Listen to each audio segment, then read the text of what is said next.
এই মুহূর্তে বাংলাদেশ সরকারি কর্মকর্তা কর্মচারীদের নবম পে স্কেল নিয়ে চলছে একটি ক্রান্তিকাল সময়।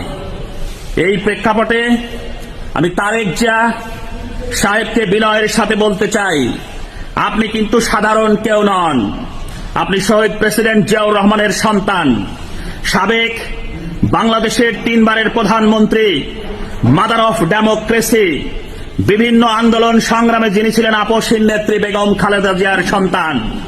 আপনি কোটি মানুষের ভালোবাসায় সিক্ত তারুণ্যের অহংকার। বাংলাদেশ জাতীয়তাবাদী দলের বর্তমান আপনি চেয়ারম্যান, আগামী দিনের দেশনায়ক এবং জনতার কান্ডারি।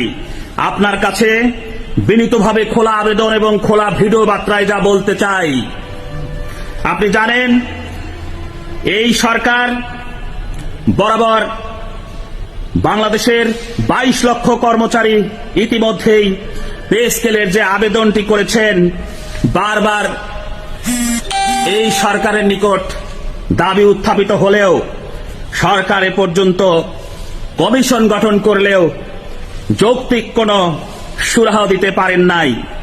এমনকি সম্ভাবনাময় কোনো ঘোষণাও এ পর্যন্ত দেন নাই।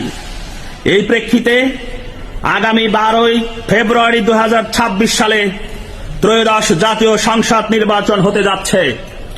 কোন দলের নির্বাচনী ইশতেহারে কর্মচারীদের পে স্কেলের বিষয়টি কিন্তু অন্তর্ভুক্ত হয় নাই। আপনি জাতীয়তাবাদী দলের পক্ষ থেকে শুধু এটুকুই ঘোষণা দিন, আপনি রাষ্ট্রীয় ক্ষমতা এলে কর্মচারীর বিষয়টি আপনি সুরাহা করবেন।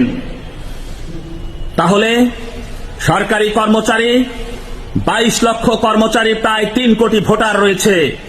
আমরা আপনাকে আশ্বস্ত করতে চাই, আগামী দিনে এদেশের রাষ্ট্রীয় ক্ষমতায় আপনিই হবেন অধিষ্ঠিত।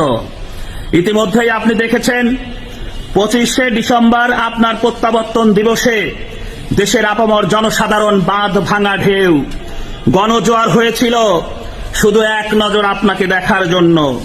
আপনার নিরপেক্ষ ভাষণে দেশবাসী খুবই আনন্দিত হয়েছে। আপনি দেশের মানুষের আস্থার জায়গাটুকু কিন্তু ইতিমধ্যেই বরণ করে নিয়েছেন। আপনি যেমন করে হাদির পরিবারকে বুকে তুলে নিয়েছেন, আপনি ফাতেমাকে যেমন করে বেয়ন হিসাবে বুকে ঠাঁই দিয়েছেন, তেমন করেই এদেশের 22 লক্ষ কর্মচারীর পরিবারকে আপনি বুকে তুলে নিন। এখনই মুখ্য সময়। সুতরাং আগামী নির্বাচনে এই জনতার ঢেউ আপনার পক্ষে অবস্থান নেবে এবং আপনিই হবেন আগামী দিনের রাষ্ট্রপ্রধান, প্রধানমন্ত্রী। সুতরাং 22 লক্ষ কর্মচারীদের প্রাণের স্পন্দনটুকু আপনি বিবেক দিয়ে অনুধাবন করবেন